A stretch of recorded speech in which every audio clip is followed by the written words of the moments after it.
Gangster மட்டும் வச்சு எடுத்தாலே படம் தாறுமாறு தக்காளி சோறா இருக்கும். இதுவே அவங்க கூட போலீஸும் கை கோர்த்து 2 பேரும் சேர்ந்து ஒரு சீரியல் கில்லரை பிடிக்க ட்ரை பண்ணா கேட்கவே கொலை மாசா இருக்குல்ல. படம் அதை விட மாசா இருக்கும். அது மட்டும் இல்லாம கிளைமேக்ஸ்ல ஒரு சீன் வரும் பாருங்க, வேற மாதிரி கூஸ்பம் மூமெண்ட் தான். முடிஞ்ச அளவுக்கு கதையை சுவாரஸ்யமா சொல்ல ட்ரை பண்றேன். அண்ட் இந்த படத்தோட பேர் என்ன பாத்தீங்கன்னா 2009ல ரிலீஸ் ஆன the gangster, the cop and the devil. And welcome to Maklas Tamil voice over channel. இது உங்கள் மேக்லா. இதற்கு சப்ஸ்கிரைப் பண்ணாத சப்ஸ்கிரைப் பண்ணிக்காக பக்கத்தில் இருக்க பெல் தட்டிட்டு போங்க. இப்போ வாங்க கதைக்குள்ள போகலாம். கதையோட ஓப்பனிங் சீனே ஒரு நைட் டைம்ல ரொம்பவே லைட் டிம்மா இருக்க ஒரு ரோட்டை காட்டுறாங்க. அந்த ரோட்ல ஒரு கருப்பு கலர் கார் போய்கிட்டு இருக்கு. அந்த காரை ஃபாலோ பண்ணி ஒரு வெள்ளை கலர் காரும் வருது. வேகமா வந்து அந்த கருப்பு கலர் காரை முட்டிடுது. அப்படி முட்டின உடனே அந்த கருப்பு கலர் கார்ல இருந்து ஒருத்தன் வந்து அந்த வெள்ளை கலர் கார்ல இருக்கவன அடிப்பான்னு பார்த்தா அவன் கார்ல அடிப்பட்ட இடத்த போட்டோ எடுத்துக்கிட்டு இருக்கான். இதுக்கு காரை போட்டோ எடுத்துக்கிட்டு இருக்கீங்க அப்படின்னு சொல்லிட்டு அந்த வெள்ளை கலர் கார்ல இருக்கவன் கேட்க, அதுக்கு இவன் சொல்றான், பின்ன நீ பாட்டு அடிச்சுட்டு போயிடுவ, எப்படி இன்சூரன்ஸ் கிளைம் பண்றது, அதுக்கு தான் போட்டோ எடுத்துக்கிட்டு இருக்கேன் அப்படின்னு சொல்லிட்டு சொல்றான். இதை கேட்ட அந்த வெள்ளை கலர் கார்ல இருந்தவன் என்ன கான்ல இருந்தானோ தெரியல, அவன் அப்படியே கார்ல தூக்கி போட்டு கொடூரமா குத்தி கொன்னுடுறான். இப்படியே சீன் கட் பண்ணி அடுத்த நாள் காட்டுறாங்க. இதோ கார்ல போய்கிட்டு இருக்கானே இவன் தான் நம்ம கதையோட ஹீரோ. இவன் ஒரு போலீஸ், ஒரு கேஸ் விசாரிக்கிறதுக்காக போய்கிட்டு இருக்கான். ஆனா செம்ம டிராபிக்கா இருக்கனால டைமுக்கு போக முடியல. அதனால செம்ம கான்ல இருப்பான். அப்படி கான்ல இருக்கும் போதே ரோட்ல சில ரவுடிங்க தகராறு பண்ணிக்கிட்டு இருக்காங்க. உடனே இருந்த கோவத்தெல்லாம் எடுத்துட்டு போயிட்டு அவங்க மேல காட்டுறான். கூட்டத்துல இருந்த ஒருத்தன், ஹலோ போலீஸ், இது என்ன இடம் தெரியுமா, தெரிஞ்சே வந்து ரகலை பண்ணிக்கிட்டு இருக்க, இப்போ என்ன உனக்கு காசு தானே வேணும், இந்த காசை வாங்கிக்கிட்டு கிளம்பு, காத்து வரட்டும் அப்படின்னு சொல்லிட்டு சொல்றான். உடனே இது கேட்ட ஹீரோக்கு, டேய் நீ காசு கொடுக்காம இருந்தா கூட நான் உன்னை விட்டுருப்பேன்டா, இதை கொடுத்த பாத்தியா அப்படின்னு சொல்லிட்டு அவங்கள லெஃப்ட்ல அடிச்சு ரைட்ல பறக்க விடுறான். அப்படியே சீன் கட் பண்ணி கையில ஹார்ம்ஸ் வச்சுக்கிட்டு கிக் பாக்ஸிங் பண்றானே இவன் தான் நம்ம கதையோட கேங்ஸ்டர். அவனுக்குன்னு தனியா ஒரு படையே இருக்கு. அது மட்டும் இல்லாம இப்ப நம்ம ஹீரோ ஒரு இடத்துல போய் தகராறு பண்ணிருப்பான்ல, அந்த கசினோட ஓனரே இவன் தான். இவனை பத்தி தான் அந்த ரவுடிங்க சொல்லியிருப்பாங்க. அப்புறம் இந்த கேங்ஸ்டரும் அவங்க அடியாட்களை பார்த்து, அவனை வெளியே விடுங்கடா அப்படின்னு சொல்லிட்டு சொல்றாரு. என்னன்னு பார்த்தா இவ்வளவு நேரம் அவன் பாக்ஸிங் பண்ணிருப்பான்ல அந்த பஞ்சிங் பேக், அதுக்குள்ள ஒரு ஆள் இருக்கான். இவன் அடிச்ச அடியில அவன் மூஞ்சி ஒரே ரத்த கலவையா இருக்கு. அப்படியே சீன் கட் பண்ணி நம்ம போலீஸை பார்த்தா வில்லனோட கசினோல இருக்கு கேஷியர் கிட்ட போயிட்டு பேச ஆரம்பிக்கிறான். அவனும் நம்ம போலீஸை பார்த்த உடனே, குட் மார்னிங் சார், நீங்க எதிர்பார்க்க ஆளு, நீங்க தேடி வந்த ஆள் இங்க இல்ல சார் அப்படின்னு அவன் சொல்ல, வாயை மூட்டு வாடா காப்பித்தூள் மண்டை அப்படின்னு சொல்லி ஹீரோ அவன் தலைமுடியை பிடிச்சி தரன்னு இழுத்துட்டு போறான். எங்க கூட்டிட்டு போறான்னு பார்த்தா அவன் ஒரு கேஸை விசாரிக்கிறதுக்காக போறான்னு சொல்லிட்டு சொன்னோம்ல, அந்த கிரைம் நடந்த கிரைம் ஸ்பாட்டுக்கு தான் போறாங்க. என்னன்னு பாத்தீங்கன்னா இவங்கிட்ட மட்டும்தான் அந்த ஏரியாலே பைக் இருக்கும். அதனாலதான் அவனை பிடிச்சி இப்படி இழுத்துட்டு போறான். அந்த கிரைம் ஸ்பாட்டுக்கு போயிட்டு அங்க இருக்க எல்லாத்தையுமே கவனமா பாக்குறான். காருக்குள்ள பார்த்தா அந்த ஆளை ரொம்பவே கொடூரமா கத்தியால குத்தி கொன்னு இருக்காங்க. அதை பார்த்துட்டு அப்படியே காரை கவனிக்கிறான். பார்த்தா காருக்கு பின்னாடி யாரோ வந்து இடிச்சா மாதிரி ஒரு அடையாளம் இருக்கு. அப்படியே சீன் கட் பண்ணி இப்ப நம்ம கேங்ஸ்டரை காட்டுறாங்க. அவர் கூட ஒருத்தர் கொஞ்சம் பேசிக்கிட்டு இருக்கான். இவன் யாருன்னு பாத்தீங்கன்னா நம்ம கேங்ஸ்டரோட ஃப்ரெண்டு. அவனுக்கு நம்ம கேங்ஸ்டரை பார்த்து பொறாம, அதனால நம்ம கேங்ஸ்டரை ரொம்பவே இன்சல்ட் பண்ற மாதிரி பேசிக்கிட்டு இருக்கான். இதை பார்த்த கேங்ஸ்டரோட பாடி கார்டுகளுக்கு இது சுத்தமா பிடிக்கவே இல்லை. அப்படியே சீன் கட் பண்ணி இப்ப நம்ம போலீஸை காட்டுறாங்க. எல்லா போலீஸுமே ஒன்னா உட்காந்து இன்னைக்கு நடந்த அந்த கேஸை பத்தி டிஸ்கஷன் பண்ணிக்கிட்டு இருக்காங்க. அப்ப அந்த மேலதிகாரி சொல்றாரு, இது கண்டிப்பா திருடங்க பண்ண வேலையா தான் இருக்கும். 3 மணில இருந்து 5 மணிக்குள்ளதான் இந்த சம்பவம் நடந்திருக்கு. கண்டிப்பா அவங்க இவங்கிட்ட ஏதாச்சும் நகை பணம் கிடைக்கும்னு நினைச்சிருப்பாங்க. எதுவுமே கிடைக்காதனால அவனை கொன்னுட்டு இருப்பாங்க அப்படின்னு சொல்லிட்டு அந்த மேலதிகாரி சொல்றாரு. ஆனா நம்ம ஹீரோவோ, இது கண்டிப்பா அப்படி இருக்காது, இதுக்கு முன்னாடி ஜூலைல நடந்த 2 கொலையும் இதுவும் ஒரே மாதிரி இருக்கு, அதுவும் கத்தியால குத்தப்பட்டிருக்கு, இதுவும் கத்தியால குத்தப்பட்டிருக்கு, அதே மாதிரி ஒரே மாதிரி ஆழமா குத்தப்பட்டிருக்கு. எனக்கு தெரிஞ்சு இது எல்லாத்தையுமே ஒருத்தன் தான் பண்ணணும், அவன் யாரு அப்படின்றத நம்ம கண்டுபிடிக்கணும் அப்படின்னு சொல்லிட்டு நம்ம ஹீரோ சொல்றான். ஆனா அங்க இருந்த யாருமே இதை ஏத்துக்கிற மாதிரி தெரியல. தேவையில்லாம யோசிச்சு தேவையில்லாததெல்லாம் பண்ணாத, இந்த கேஸை நான் சொன்ன மாதிரியே க்ளோஸ் பண்ணிடலாம் அப்படின்னு சொல்லிட்டு சொல்றாங்க. ஆனா நம்ம ஹீரோ அதை விடுறதா இல்ல. அப்படியே சீன் கட் பண்ணி நம்ம கேங்ஸ்டர் கார்ல போய்கிட்டு இருக்காரு. அப்ப ஒரு வெள்ளை கலர் கார் வந்து நம்ம கேங்ஸ்டரோட காரை வந்து மோதுது. இவரும் வெளியே வந்து என்ன ஆச்சுன்னு சொல்லிட்டு பார்க்க வராரு. பார்த்தா அங்க ஒருத்தன் நின்னுகிட்டு இருக்கான். இவன் யாருன்னா, இவன் நம்ம ஹீரோ தேடிக்கிட்டு இருக்க அதே கொலகாரன் தான். நம்ம கேங்ஸ்டர் எதிர்பார்க்காத போது பின்னாடி வந்து சரசர சரசரன் குத்த ஆரம்பிக்கிறான். உடனே நிதானிச்சுக்கிட்டு நம்ம கேங்ஸ்டரும், யாடா நீ என்னையா வந்து குத்த வர அப்படின்னு சொல்லிட்டு அந்த சீரியல் கில்லர் அசர நேரமா பார்த்து அவன்கிட்ட இருந்த கத்தியை பிடுங்கி அவன் நெஞ்சிலேயே ஒரு குத்து குத்தி கேங்ஸ்டர் அவனை போட்டு பொழந்து எடுக்கிறான். ஆனாலும் நம்ம கேங்ஸ்டருக்கு செம்மையா அடிபட்டிருக்கோம்ல, அதனால அவரால் சுத்தமா முடியல. அந்த சான்ஸை பயன்படுத்திக்கிட்டு அங்கிருந்து அந்த சீரியல் கில்லர் அவன் காரை எடுத்துக்கிட்டு வேகமா வந்து நம்ம கேங்ஸ்டரை இடிச்சிட்டு அங்கிருந்து தப்பிச்சு போயிடுறான். நம்ம கேங்ஸ்டர் மேலே கையை வச்சா அவங்க ஆட்கள்லாம் சும்மாவா இருப்பாங்க? அவங்க என்ன நினைச்சுக்கிட்டாங்கன்னா, நம்ம கேங்ஸ்டரோட எதிரி ஒருத்தன் இருப்பான்ல, அவன் தானே இன்னைக்கு நம்ம பாஸ் கூட பிரச்சனை பண்ணான்னு சொல்லிட்டு அவங்க இடத்துக்கு போயிட்டு அவங்க இடத்த அடிச்சு நொறுக்குறாங்க. ஆனா நம்ம கேங்ஸ்டருக்கு மட்டும் ஒரு விஷயம் கிளியரா புரியுது.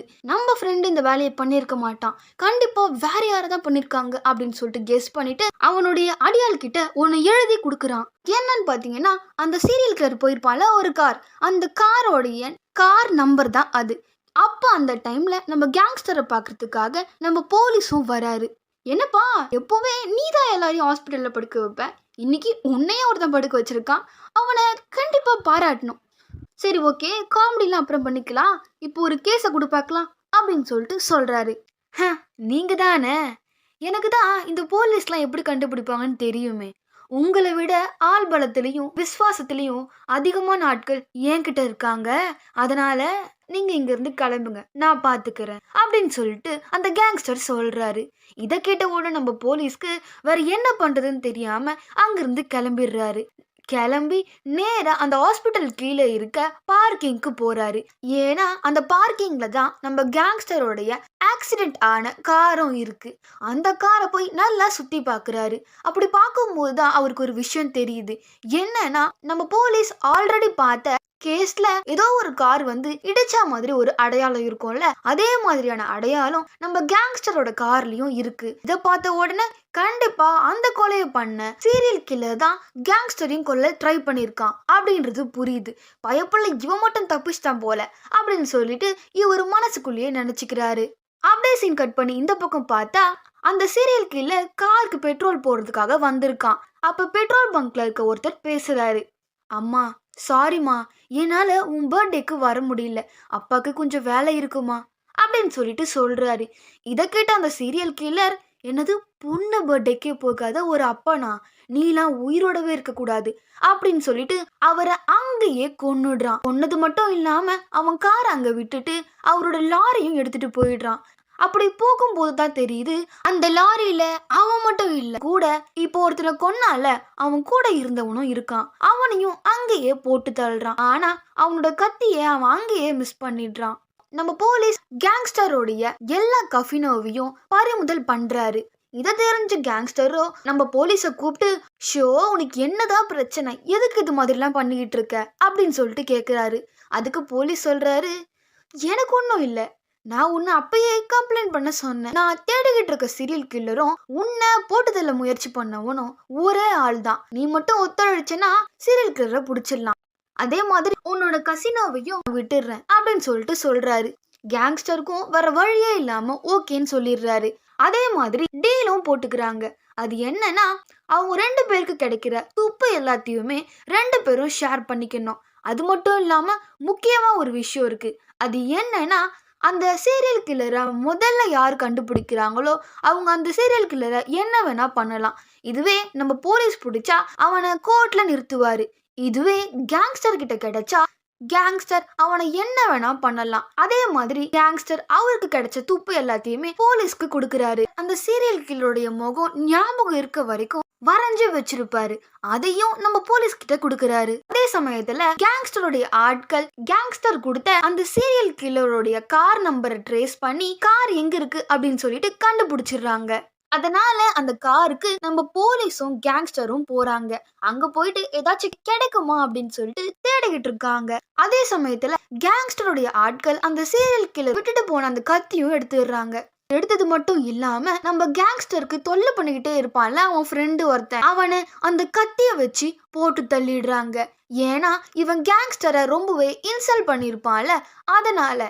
ஏன் இந்த கத்திய வச்சு அவனை கொன்னாங்கன்னு பாத்தீங்கன்னா பழி மொத்தம் அந்த சீரியல் கில்லர் மேல போயிடும்ல, அதனாலதான். இதை புரிஞ்சுக்கிட்ட அந்த சீரியல் கில்லரும் நேரா கேங்ஸ்டருடைய ஃப்ரெண்டோடைய ஆட்கள் கிட்ட போயிட்டு, இது மாதிரி நான் தான் சீரியல் கில்லர், ஆனா இவரை கொன்னது நான் கிடையாது அப்படின்னு சொல்லிட்டு நம்ம போலீஸையும் கேங்ஸ்டரையும் கோத்து விட்டுறான்.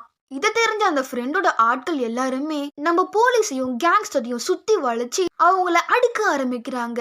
நம்ம கேங்ஸ்டர் சொல்லவே தேவையில்லை, போட்டு எல்லாரையும் பொழந்து எடுக்கிறாரு. போலீஸும் சலைச்சவர் கிடையாது, மாத்தி மாத்தி ரெண்டு பேரும் பொழந்து எல்லாரையும் செதறி ஓட வைக்கிறாங்க. அப்படியே சீன் கட் பண்ணா நம்மளுடைய போலீஸ அவருடைய மேலதிகாரி கூப்பிடுறாரு. இங்க பாரு, நான் உங்ககிட்ட முன்னாடியே சொல்லிட்டேன் இந்த கேஸ்ல தேவையில்லாம தலையிடாதுன்னு சொல்லிட்டு. இதுக்கப்புறம் இந்த கேஸை சிபிஐக்கு டிரான்ஸ்ஃபர் பண்ணியாச்சு. இப்ப புதுசா நமக்கு ஒரு கேஸ் கிடைச்சிருக்கு. ஒரு பொண்ணை கிட்னாப் பண்ணி வச்சு ஒரு கடை சொல்லி அந்த கடையில சமைச்சுக்கிட்டு இருக்க ஒருத்தவங்க கிட்ட ஒரு குறிப்பிட்ட அமௌண்ட்டை கொடுக்க சொல்லியிருக்கான். நீ போய் அந்த வேலையை பாரு அப்படின்னு சொல்லிட்டு சொல்றாரு. அதனால வேற வழியே இல்லாம அந்த கடைக்கு எதிரில இருக்க ஒரு பில்டிங் மேல இருந்து நடக்கிறதெல்லாம் பார்த்துக்கிட்டு இருக்கான். ஆனா அவனுக்கு தெரியாம இன்னொருத்தனும் எதிர் பில்டிங்ல இருந்து அந்த பொண்ணை பார்த்துக்கிட்டு இருக்கான். இதை பார்த்த உடனே நம்ம போலீஸ் இவன் தான் அந்த பிளாக்மெயிலர் சொல்லிட்டு நம்ம போலீஸ் வேகமா அந்த பிளாக்மெயிலரை துரத்திக்கிட்டே போறாரு. போலீஸ் பின்னாடி வர்றது தெரிஞ்சு அந்த பிளாக்மெயிலரும் வேகமா ஓட ஆரம்பிக்கிறான். அப்படி சேசிங்ல சீன் போய்கிட்டு இருக்கும் போதே திடீர்னு அவன் மிஸ் ஆயிடுறான். நம்ம போலீஸால அவனை பிடிக்க முடியல. இவனை பிடிக்க முடியலையே அப்படின்ற விரக்தியிலேயே திரும்பியும் அதே கடைக்கு வராரு. அந்த கடைக்கு வந்து சமைக்கிற லேடிய பார்த்து, ஏமா யார் என்ன வாங்கி வைக்க சொன்னாலும் நீ வாங்கி வச்சிருவியா அப்படின்னு சொல்லிட்டு கேக்குறாரு. அதுக்கு அந்த லேடி சொல்றாங்க, இல்ல சார், காலையில அவர் வந்தாரு, எனக்கு ஒரு பை தருவாங்க, அதை வாங்கி வச்சா நான் உனக்கு அமௌண்ட் தரேன்னு சொன்னாங்க, அதனாலதான் சார் வாங்கினேன் அப்படின்னு சொல்லிட்டு சொல்றா. அது மட்டும் இல்லாம இங்க வந்து ஜூஸ் குடிச்சிட்டு காசே தரல அப்படின்னு சொல்லிட்டு சொல்றா. உடனே இதை கேட்ட ஹீரோவோ, என்னது ஜூஸ் குடிச்சானா, அந்த கிளாஸ் எங்க எடுத்துட்டு வாங்க அப்படின்னு சொல்லிட்டு சொல்றாரு. உடனே அந்த லேடியும் எடுத்துட்டு வந்து கொடுக்குறாங்க. அதுக்கப்புறம் அந்த கிளாஸை ஃபாரன்சிக் டிபார்ட்மெண்ட் கிட்ட கொடுக்குறாரு. ஏன்னா அதுல ஃபிங்கர் பிரிண்ட் இருக்கும்ல, அதை வச்சு அவனை கண்டுபிடிச்சிடலான்னு சொல்லிட்டு. அவங்களும் கிளாஸ்ல இருந்த ஃபிங்கர் பிரிண்ட்டை வச்சு கிட்டத்தட்ட மேட்ச் ஆகிற ஒரு ஆளை கண்டுபிடிச்சி அவனோட அட்ரஸையும் கொடுக்குறாங்க. போலீஸும் அந்த வீட்டுக்கு போறாரு. அங்க பார்த்தா யாருமே இல்லை. ஆனா உடம்புல எங்கேயாச்சும் அடிபட்டா எப்படி எப்படி ட்ரீட்மெண்ட் பண்ணணும், என்னென்ன மருந்து போடணும் அப்படின்னு சொல்லிட்டு எல்லாமே தெளிவா எழுதி வச்சிருக்கு. அது மட்டும் இல்லாம எல்லா அடிக்கான மருந்தும் அவன் வீட்டிலேயே வச்சிருக்கான். அப்படி பார்த்துக்கிட்டே போகும்போது ஒரு போட்டோ இருக்கு. அந்த போட்டோவும் இதுக்கு முன்னாடி அந்த சீரியல் கில்லரோட போட்டோவை நம்ம கேங்ஸ்டர் கொடுத்துருப்பார்ல, அந்த போட்டோவையும் வச்சு மேட்ச் பண்ணி பார்த்தா இது இவன் தேடி வந்த அந்த பிளாக்மெயிலர் கிடையாது. இவன் தான் இத்தனை நாள் நம்ம ஹீரோவும் கேங்ஸ்டரும் தேடிக்கிட்டு இருந்த அந்த சீரியல் கில்லர். இது தெரிஞ்ச உடனே கேங்ஸ்டர் கிட்ட போயிட்டு எல்லா விஷயத்தையுமே சொல்றாரு. உடனே போலீஸ் கேங்கும் கேங்ஸ்டர் கேங்கும் மீட்டிங்க போடுறாங்க. இவன் வீடு இங்கதான் இருக்கு, கிரைமும் இது பக்கத்துல தான் நடக்குது, அப்ப கண்டிப்பா அவன் இந்த ஏரியால தான் இருக்கணும் அப்படின்னு சொல்லி இந்த பக்கம் நம்ம போலீஸ் கேங்கும் அந்த பக்கம் நம்ம கேங்ஸ்டர் கேங்கும் ஒன்னா சேர்ந்து தேடிக்கிட்டு இருக்காங்க. அப்படியே சீன் கட் பண்ணா நம்ம கேங்ஸ்டர் ரோட்ல நின்றுகிட்டு இருக்காரு. அப்போ ஒரு பொண்ணு மழையில நனைஞ்சுக்கிட்டே வரா. என்னதான் இவர் பெரிய கேங்ஸ்டரா இருந்தாலும் அவருக்குள்ளேயும் கொஞ்சம் ஈரம் இருக்கு. அதனால அந்த பொண்ணுக்கு அவருடைய கொடைய கொடுக்குறாரு. அப்புறம் அந்த பொண்ணு அந்த கொடையை வாங்கிக்கிட்டு பஸ் வந்துச்சுன்னு சொல்லிட்டு போயிடுறா. அப்படியே சீன் கட் பண்ணி நைட்டு காட்டுறாங்க. இப்ப நம்ம போலீஸ் டீமும் நம்ம கேங்ஸ்டர் டீமும் நம்ம கண்டிப்பா கண்டுபிடிச்சிருவோம் அப்படின்ற ஒரு நம்பிக்கையோட பேசிக்கிட்டு இருக்காங்க. அப்படி பேசிக்கிட்டு இருக்கும் போதே டிவியில ஒரு நியூஸ் போய்கிட்டு இருக்கு. ஒரு சின்ன பொண்ணு எவனோ ஒருத்தன் ரேப் பண்ணி கொலை பண்ணிட்டான் அப்படின்னு சொல்லிட்டு ஒரு நியூஸ் போகுது. அது மட்டும் இல்லாம அந்த சம்பவ இடத்துல ஒரு கொடையும் இருக்கு. அந்த கொடையை பார்த்து நம்ம கேங்ஸ்டர் ரொம்பவே அதிர்ச்சி அடைகிறாரு. என்னன்னு பார்த்தா அந்த கொடை வேற எதுவும் இல்லை, ஒரு குட்டை பொண்ணு மழையில நனைந்துன்னு சொல்லிட்டு கொடுத்துருப்பார்ல, அந்த கொடை தான். அப்ப அந்த சின்ன பொண்ணு தான் அந்த சீரியல் கில்லர் கொன்னு இருக்கான் அப்படின்றத புரிஞ்சுக்கிட்டு நம்ம கேங்ஸ்டருக்கு செம்ம கோவம் வருது. அப்புறம் நம்ம போலீஸ் டீமும் நம்ம கேங்ஸ்டர் டீமும் கண்டிப்பா அவன் இந்த ஏரியால தான் சுத்திக்கிட்டு இருப்பான் அப்படின்னு சொல்லிட்டு அவனை தேட போறாங்க. கடைசியில அவன் காரையும் கண்டுபிடிச்சிடுறாங்க. இந்த பக்கம் நம்ம கேங்ஸ்டரோட காரு, இந்த பக்கம் நம்ம போலீஸ் கார். நடுவுல அந்த சீரியல் கில்லரோட காரு. 2 பேரும் மாத்தி மாத்தி அந்த சீரியல் கில்லரோட காரை இடிக்கிறாங்க. ஒரு கட்டத்துக்கு மேல அந்த சீரியல் கில்லரால அந்த வண்டியை ஓட்ட முடியல. உடனே காரை அங்கேயே நிறுத்திட்டு அவன் அங்க இருந்து தள்ள தெறிக்க ஓட ஆரம்பிக்கிறான். உடனே அவனை ஃபாலோ பண்ணி எல்லாரும் போக ஆரம்பிக்கிறாங்க. அப்ப நம்ம கேங்ஸ்டரோட மேனேஜர் அவனை பார்த்து அவனை பிடிச்சிடுறாரு. ஆனா இந்த சீரியல் கில்லர் என்ன பண்றான்னா அவனையும் அங்கேயே கொன்னுட்டு அங்க இருந்து தப்பிச்சு போயிடுறான். அப்ப பின்னாடி வந்த நம்ம கேங்ஸ்டரோ அவனுடைய ஆள் ஒருத்தன் இறந்து போனதை பார்த்துட்டு இன்னுமே கொலவெறி ஆகி அந்த சீரியல் கில்லரை துரத்திக்கிட்டே போறாரு. கடைசியில அவனை எப்படியோ பிடிச்சிடுறாரு. அவனை பிடிச்சிட்டு அவருக்கு இருக்க மொத்த வெறியும் அவன் மேல காட்டி அவனை போட்டு பொலந்து எடுக்கிறாரு. இதுக்கப்புறம் நீ உயிரோடவே இருக்க கூடாதுடா அப்படின்னு சொல்லிட்டு அவனை கத்தியால குத்த போறாரு. ஆனா அந்த டைம்ல நம்ம கேங்ஸ்டரும் நம்மளும் எதிர்பார்க்காத ஒரு விஷயம் நடக்குது. அது என்னன்னா நம்ம போலீஸ் நேரா வந்து நம்ம கேங்ஸ்டரை இடிச்சிட்டு அந்த சீரியல் கில்லரை அவரோட கார்ல தூக்கி போட்டுட்டு அவரு அங்கிருந்து போயிடுறாரு. அது மட்டும் இல்லாம நம்ம கேங்ஸ்டரோட எல்லா கசினோவையும் பறிமுதல் பண்ணிடுறாரு. அடுத்த நாள் அவனை கோர்ட்ல ஆஜர் பண்றாரு. அவர்கிட்ட இருந்த ப்ரூஃப் எல்லாத்தையுமே காட்டுறாரு. கிளாஸ்ல இருந்து அவரோட கைரேகை எடுத்திருப்பார்ல, அதுதான் இவர்கிட்ட இருக்க மெயின் ஆதாரம். ஆனா இவங்க கைரேகை எடுத்துட்டாங்கன்னு தெரிஞ்ச சீரியல் கில்லர் அவன் கைரேகை மொத்தத்தையுமே அழிச்சிட்டு இருப்பான். இப்ப அவங்க கிட்ட எந்த ஆதாரமுமே இல்லை. இப்படி எந்த ஆதாரமே இல்லாம நிற்கும் போது அப்பதான் யாருமே எதிர்பார்க்காத ஒரு விஷயம் நடக்குது. அது என்னன்னு பார்த்தீங்கன்னா அந்த கோர்ட்டுக்கு நம்ம கேங்ஸ்டரும் வராரு. அவரை பார்த்த உடனே ஜட்ஜே ஷாக் ஆயிடுறாரு. என்னது இவனே கோர்ட்டுக்கு வரானா அப்படின்ற மாதிரி பார்க்குறாரு. இப்போ அப்படியே ஃப்ளாஷ்பேக் சீன் காட்டுறாங்க. நேற்று நைட்டே நம்ம போலீஸ் நம்ம கேங்ஸ்டரை போய் பார்க்குறாரு. ஆனால் நம்ம கேங்ஸ்டர் தான் செம்ம கோவத்தில் இருந்தார்ல, அதனால நம்ம போலீஸை போட்டு அடிச்சு வெளுத்து விளாசுறாரு. ஏன்டா முதல்ல அந்த சீரியல் கில்லரை பிடிச்சது நானு, என்கிட்ட இருந்து நீ அவனை பறிச்சுட்டு போயிட்ட, அது மட்டும் இல்லாம என்னோட இடத்த எல்லாத்தையுமே பறிமுதல் பண்ணியிருக்க, இப்ப என்கிட்டயே வந்து பேச வரியா அப்படின்னு சொல்லிட்டு செம்ம காண்டாகிறாரு. அப்ப போலீஸ் சொல்றாரு, சொல்றது முதல்ல கேளு, இந்த சீரியல் கில்லரை நம்ம தப்பிக்க விட்டா இதுக்கப்புறம் இவன் இல்லைன்னா இன்னொருத்தன் வருவான், அதுக்கப்புறம் இன்னொருத்தன் வருவான். இது இப்பயே முடிவுக்கு கொண்டு வரணும்னா கண்டிப்பா அவனுக்கு தண்டனை கிடைக்கணும். அதனாலதான் அவனை உன்கிட்ட இருந்து நான் கூட்டிட்டு போயிட்டேன். நீ மட்டும்தான் அவன் கிட்ட இருந்து தப்பிச்ச ஒரே ஒரு விக்டிம். இப்போ உன்னை விட்டா எனக்கு வேற யாருமே கிடையாது, நீ எனக்கு கண்டிப்பா ஹெல்ப் பண்ணணும் அப்படின்னு சொல்லிட்டு சொல்றான். அப்ப நம்ம கேங்ஸ்டர், ஆனா நீ எனக்கு ஒரு உதவி பண்ணணும் அப்படின்னு சொல்லிட்டு சொல்லியிருப்பாரு. இப்ப பிரசன்ட்ல கோர்ட்ல காட்டுறாங்க. அப்படி கேங்ஸ்டர் எல்லாரும் முன்னாடியுமே நடந்த விஷயத்த சொல்றாரு. ஆனா யாருமே நம்பல. அதுக்கப்புறம் நம்ம கேங்ஸ்டர் அவ சட்டையை கழட்டி காட்டுறாரு. அவரோட உடம்புல எந்த இடத்துல எல்லாம் சீரியல் கில்லர் குத்தி இருப்பானோ அது எல்லாத்தையும் காட்டுறாரு. இங்க பாருங்க, என்ன இந்த இடத்துல எல்லாம் இந்த சீரியல் கில்லர் குத்தி இருக்கான். அதே மாதிரி அவன் என்ன குத்த வரும்போது நானும் அவனோட நெஞ்சில குத்தி இருப்பேன், நம்பலன்னா நீங்களே செக் பண்ணி பார்த்துக்கோங்க அப்படின்னு சொல்லிட்டு சொல்றான். உடனே இவங்களும் அந்த சீரியல் கில்லரை பார்க்குறாங்க. பார்த்தா அவன் நெஞ்சல்ல அதே மாதிரி ஒரு அடையாளமும் இருக்கும். உடனே இவன் தான் சீரியல் கில்லர் அப்படின்னு சொல்லிட்டு கன்ஃபார்ம் பண்ணிடுறாங்க. அதனால சீரியல் கில்லருக்கு தூக்கு தண்டனையை கொடுத்துடுறாங்க. ஆனா அப்ப அந்த சீரியல் கில்லர் நம்ம கேங்ஸ்டரை பார்த்து ஒரு சிரிப்பான் பாருங்க. அதை பார்த்த உடனே நம்ம கேங்ஸ்டருக்கு செம்ம எரிச்சலா வரும். அப்புறம் நம்ம ஹீரோ இவ்வளோ பெரிய கேஸை சால்வ் பண்ணனால அவனுக்கு ப்ரொமோஷனும் கொடுத்துடுறாங்க. இப்போதான் நான் சொன்ன அந்த கிளைமேக்ஸ் சீனும் வருது. நம்ம கேங்ஸ்டரை அரெஸ்ட் பண்ணி ஜெயிலுக்கு கூட்டிட்டு போறாங்க. கேங்ஸ்டர் எப்படி ஜெயிலுக்கு வந்தாருன்னு பார்த்தீங்கன்னா இதுக்கும் ஒரு ஃப்ளாஷ்பேக் இருக்கு. அன்னைக்கு நைட்டே இவங்க பேசிக்கிட்டு இருந்தாங்கல்ல, அப்போ நம்ம கேங்ஸ்டர் அவருக்கு ஒரு உதவி பண்ணணும்னு சொல்லிட்டு சொல்லியிருப்பார்ல, அந்த உதவி வேற எதுவும் இல்லை, இந்த சீரியல் கில்லரை போடுற அதே ஜெயிலில் அவரையும் போடணும் அப்படின்னு சொல்லிட்டு சொல்லியிருப்பாரு. அதனாலதான் போலீஸும் இவரை இதே ஜெயிலில் போட்டிருப்பாரு. இப்போ பிரசன்ட்ல அப்படி அவனை அரெஸ்ட் பண்ணி கூட்டிட்டு வந்துகிட்டு இருக்கும் போதே அங்க இருக்க எல்லாருமே நம்ம கேங்ஸ்டரை பார்த்து தலை வணங்குறாங்க. என்னதான் அவன் கேங்ஸ்டரா இருந்தாலுமே அவன் நிறைய நல்லதும் பண்ணியிருப்பான். ஒரு கார்னர்ல அந்த சீரியல் கில்லர் உட்காந்துருப்பான். அவன் நம்ம கேங்ஸ்டரை பார்த்த உடனே அவனுக்கு அல்ல இல்ல, நம்ம கேங்ஸ்டர் அப்போ ஒரு சிரிப்பா இருப்பாருங்க. இதுக்கப்புறமா தான் நீ பார்க்க போற என்னோட சுயரூபத்தை அப்படின்ற மாதிரி ஒரு சிரிப்பா இருப்பாருங்க. வேற மாதிரி இப்படியே இந்த படத்தை முடிச்சிடுறாங்க. காலைல 10 மணிக்கு ஸ்டார்ட் பண்ண ரெக்கார்ட் பண்ணுறதுக்கு இப்போ 2 மணி ஆயிடுச்சு. இன்னும் சாப்பிட கூட இல்லை. என்னைக்கும் இல்லாமல் இன்னைக்குன்னு பார்த்து நிறைய டிஸ்டர்பன்ஸ் வேறு. அது மட்டும் இல்லாமல் ரெக்கார்ட் பண்ண ஒரு ஆடியோ ஃபைலும் மிஸ்ஸிங். அதனால் இப்படி அப்படி இருந்தால் கொஞ்சம் அட்ஜஸ்ட் பண்ணிக்கோங்க. மேலும் இது மாதிரியான அதர் லாங்குவேஜ் மூவிஸ்லாம் தமிழில் பார்க்கணும்னு நினச்சிங்கன்னா மறக்காம நம்ம சேனலில் சப்ஸ்கிரைப் பண்ணிடுங்க. அப்புறம் பக்கத்தில் இருக்க பெல்ல தட்டி விட்டுருங்க.